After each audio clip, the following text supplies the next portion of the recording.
Hello, and we are now into chapter 57 of Isaiah. Now, you can probably tell from the title that this is going to be quite a serious one. We're just going to look at 2 verses of chapter 57, but it's quite deep. So let's read these 2 verses. The righteous perish, and no one takes it to heart. The devout are taken away, and no one understands that the righteous are taken away to be spared from evil. Those who walk uprightly enter into peace. They find rest as they lie in death. I told you it was serious. So the situation is that the society is utterly godless. And in this godless society, it ought to have been a very godly society. It was Jerusalem. It should have been godly.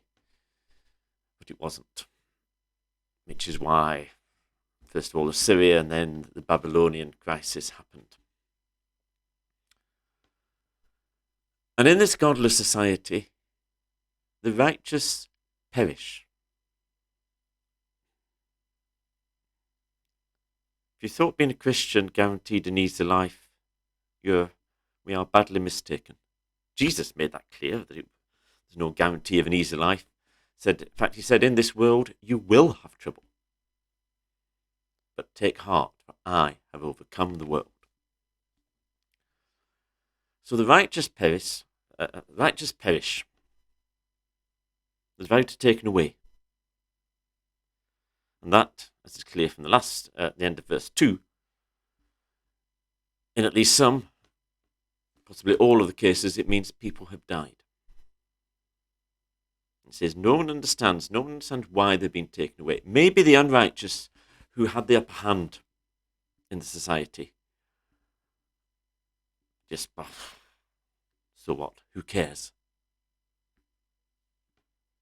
And God says here the reason they're taken away is to spare them from the evil.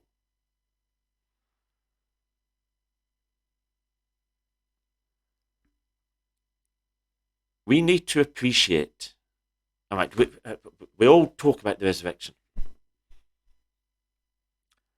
but we need to appreciate that death is not the end. There are Christians in many parts of the world who do face the risk of death because of their faith. And obviously, a significant number have died because of their faith. In Nigeria, at present, there are hundreds or maybe even thousands a year who would die because of their faith.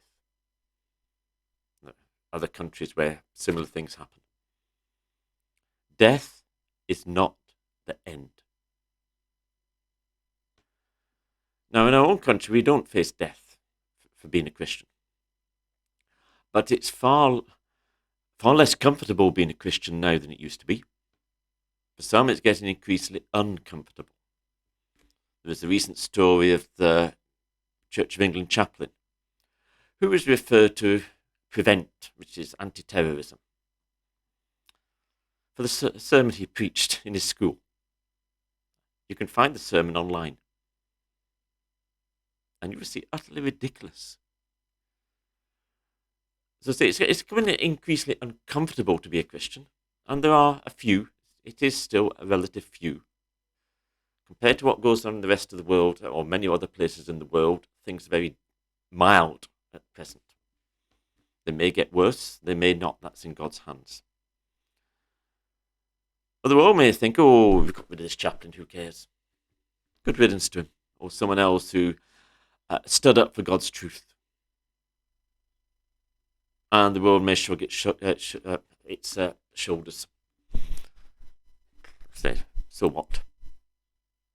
God says here, sometimes God lets things like that happen.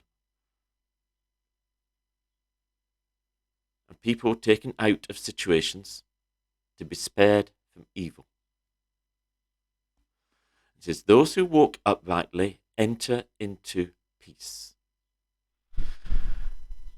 Now, if someone does face the ultimate price of death, death is not the end.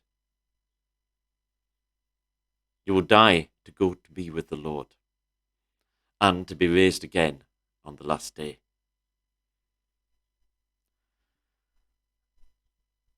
You enter into peace. Maybe if we lose our job because of our faith, it won't be an easy thing to take. But we would enter into God's peace.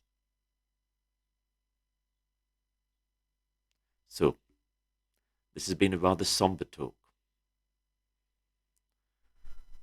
But some of the teaching of the Bible is very somber, and we need to take it seriously. But even in this situation here, which Isaiah is talking about, it's a terrible situation. But God is looking after his people.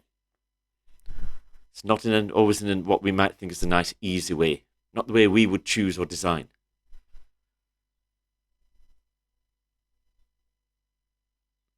But if evil seems to be rampant, we should remain faithful to the Lord, because we can trust him completely. And he is Lord of all. And he decides what happens to us and the path that we take. And we can trust him. Amen.